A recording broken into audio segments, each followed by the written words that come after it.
النادي الاهلي لما كسب العين الامارات.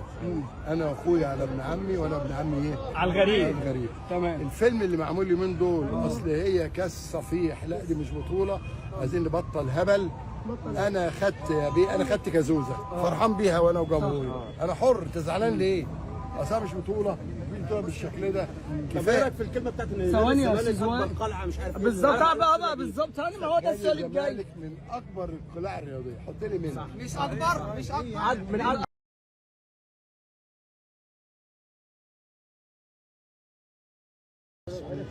السبب في الازمه رئيس لجنه العار، لانه المفروض تقول لي طب انت كان ليك موقف قبل كده في الموضوع؟ طبعا في المغرب كان الزمالك بيلاعب فريق مغربي. من فضلك بعد اذنك يا جماعه محدش يتكلم.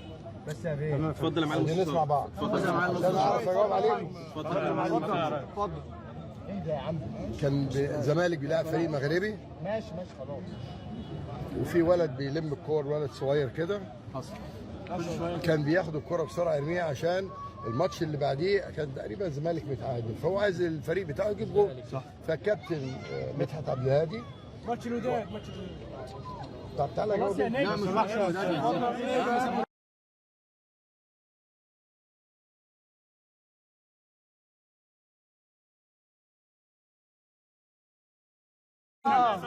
محدش يتكلم يا جماعه. كابتن مدحت عبد الهادي وكابتن امير عزمي ابن اخويا عزمي جاد الله يرحمه زقوا الولد. تصرف رئيس النادي المحترم ايه؟ واحد على الهوا عزل الاثنين، اثنين ترحيلهم ده ينفع؟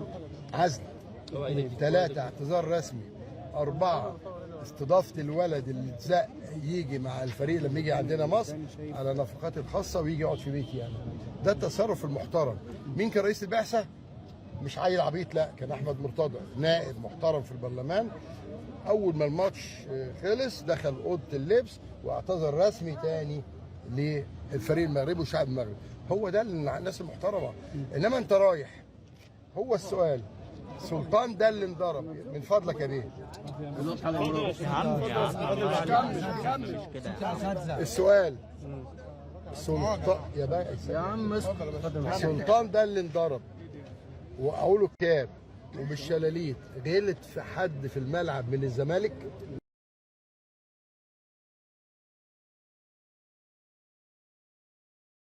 غلط في نادي الزمالك ككيان؟ هم افتكروا لا بقول لك ايه، ما باخدش كلام واحد عبيط. هتطلع عبيط هسيبك وامشي. ايه العبط اللي انت بتقوله ده؟ كان بيهيص.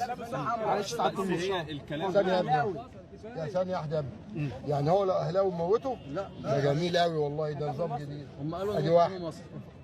يا باشا. الروح الرياضيه يا اساتذه. اسمع بس، اللسان يسمع يا جماعه. اسمع.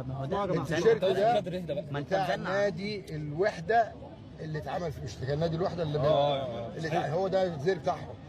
اثنين، ده نادي بتاع منتخب ايه؟ ده لبس منتخب الامارات. لا ما ده ولا ده، اي واحد اهلاوي لابس. يا جماعه كمل يا معلم الشرط. انتوا شايفيننا ليه يعني يا ناس يعني؟ سؤال يا معلم الشرط. يا ابني استنى يا ابني سيبه يكمل. يا جدعان ايه ده يا جدعان؟ اللسان يا جماعه يسمع الاجابه مش يتكلم. اسمع بقى نكمل بقى. اهدوا. اللي عايز يوصل اللقاء. كمل يا معلم الشرط. انتوا شايفيننا ليه يعني يا ناس يعني؟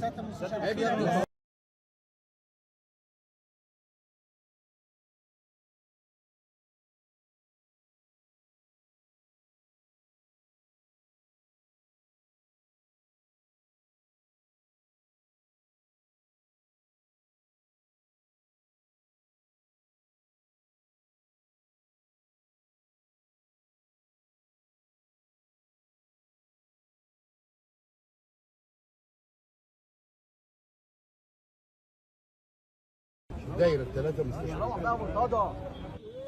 ثانيه واحده يا ابني، اللي بيقول لي روح مستني تليفون امك.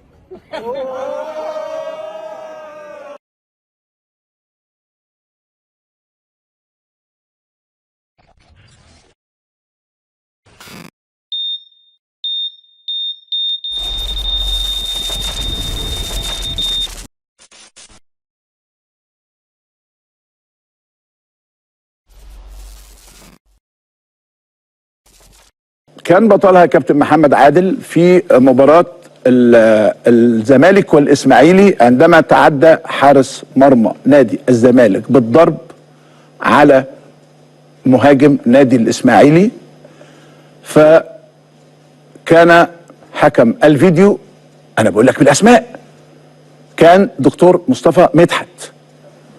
فقال له يا كابتن عادل عندي لعبة هنا فيها شك إنها طرد لحارس مرمى نادي الزمالك.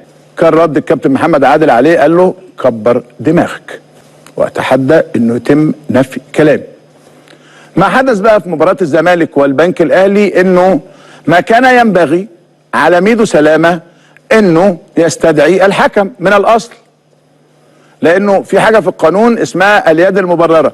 سيبك بقى من ضربات جزاء البنك الاهلي صح، ضربات جزاء البنك الاهلي غلط، ده يستحق الطرد، ده ما يستحقش الطرد. انا هنا بتكلم على مخالفة صريحة للقانون. الزمالك والحكام ماشيين بمبدأ يا صباح الورد، عايز ضربة جزاء ولا عايز طرد؟